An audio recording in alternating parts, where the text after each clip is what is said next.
Hey everyone, it's Mr. Kim.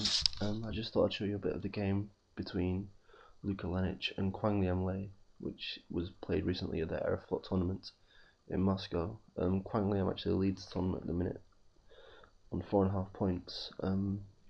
He won it last year and is doing very well again in a tournament with a lot of GMs with ratings over 2700. I'm not going to show you the whole game.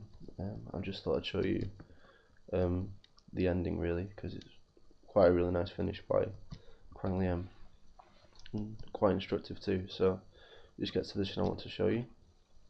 Black has just played his 37th move, which was Queen A7, and White responds with Rook D5, which wasn't the best defense according to my computer. Apparently C5 was better, so I'm not sure how. I mean, it blocks the diagonal temporarily, but yeah, what do I know?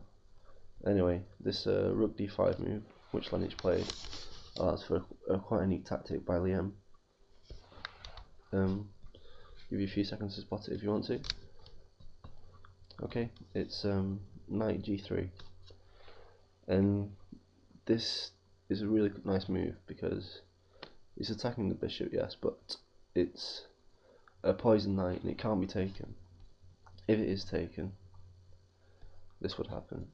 Pawn takes G3, and pawn recaptures, and this rook is pinned, and so Black will end up losing his rook for a knight, which will leave him down the exchange and will probably give Black a comfortable win in the end. So Lenic didn't play that. After knight G3, he played C5, blocking the pin. So sorry, unpinning the rook. But Black responds with E6, kicking the rook, the defender of the C5 pawn, and the rook drops down to D7, and the queen comes in and takes C5. White offers a check on F7, taking the pawn.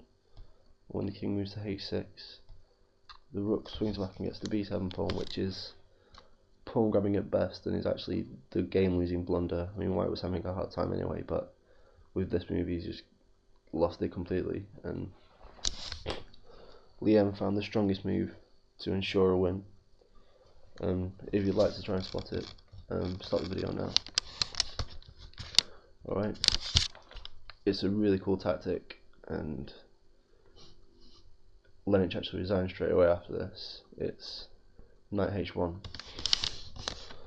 The point of this is that we now have the two attackers on this pin piece. If nothing's done about it, say a token pawn move, then the queen can just swing in with check, taking this rook here, and the king is forced to capture the knight, and then mate just happens when the bishop is taken here. So really the king has only two moves. There's only two moves. There is taking the king,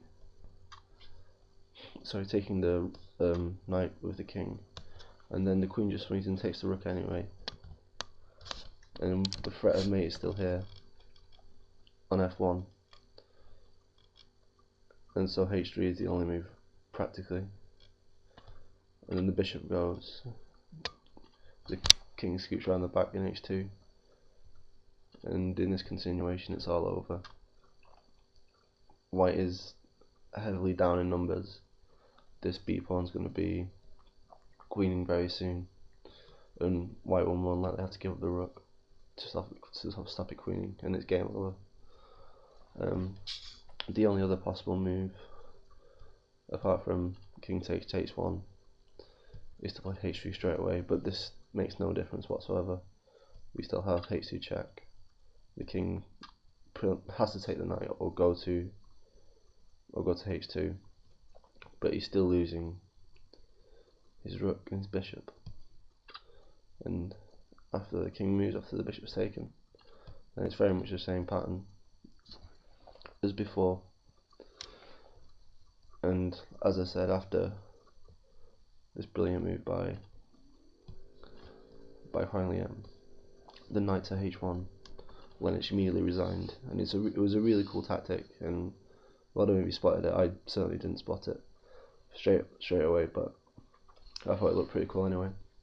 And I hope you enjoyed the video, and take care.